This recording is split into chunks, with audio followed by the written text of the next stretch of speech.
Thank you. So you probably have all heard a lot about Starshot, and what we're trying to do here is essentially find the targets for Starshot. So Alpha Centauri comes to mind first because it's the closest sun-like star to us. It's actually, there are two sun-like stars. So when I say sun-like star, I mean FGK stars. It's quite interesting to look at what are the nearest stars to the sun. If we look at sun-like stars, there are two stars very close, for a little more than 4 light years. It's Alpha Cent A and B. And then we have to go to 10 light years to find the next batch of a few sun-like stars. So the question that is extremely important to answer is there a suitable planet to visit around Alpha Cent? And that's what we're going to talk about in this session. So if you were flying in and you stay at the hotel where we all stay, and you had an awkward social interaction last night while having a beer with someone who bored you to death about Alpha Cent activity, radial velocity noise, I apologize on behalf of Breakthrough because those will be our first two speakers. They have spent a lot of time thinking about Alpha Cent, so they're the perfect persons to start this session. So they'll tell us about Alpha Cent in great detail. So we've been, as Pete just mentioned, we've been, a committee of us has been working on figuring out how do we actually find planets around Alpha Cent, how do we characterize them. And surprisingly, it's a question that has received little attention by big agencies who have worked on quite different goals, which is a sample. Typically, they work on a sample of 30 to 50 stars. And when they do that, they have to think about much more ambitious missions.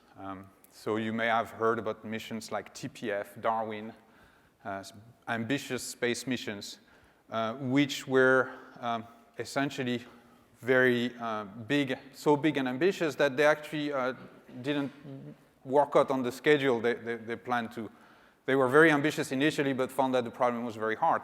Now, when we just want to do this around Alpha Cent, it's a very unique opportunity because Alpha Cent is just so much closer. So we can work with a smaller telescope. We can use existing telescopes as well.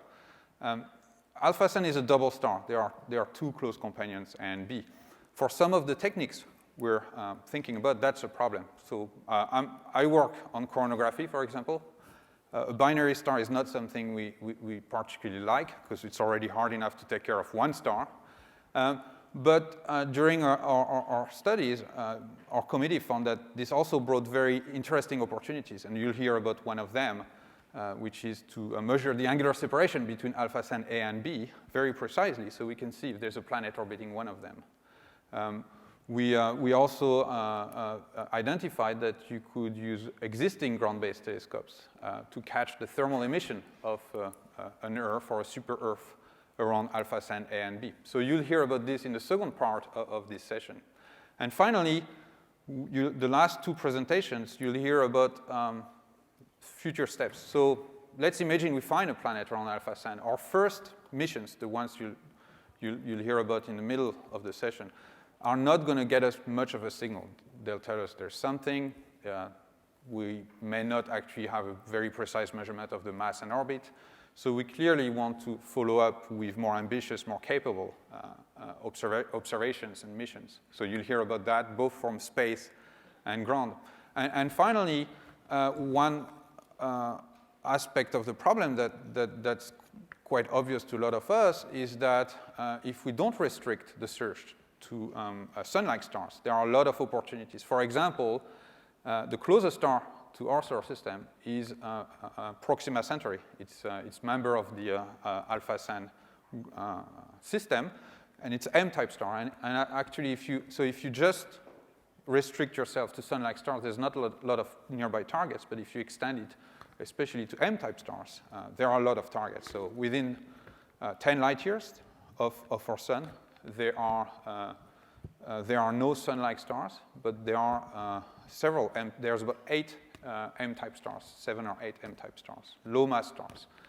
There's also Sirius. So you'll hear at the end of this session how we also plan to look at those stars, especially using large ground-based telescopes, which other people will build for us. and which have the angular resolution to resolve the very tight separation that corresponds to a habitable zone around a low-mass star, a star that is not particularly luminous.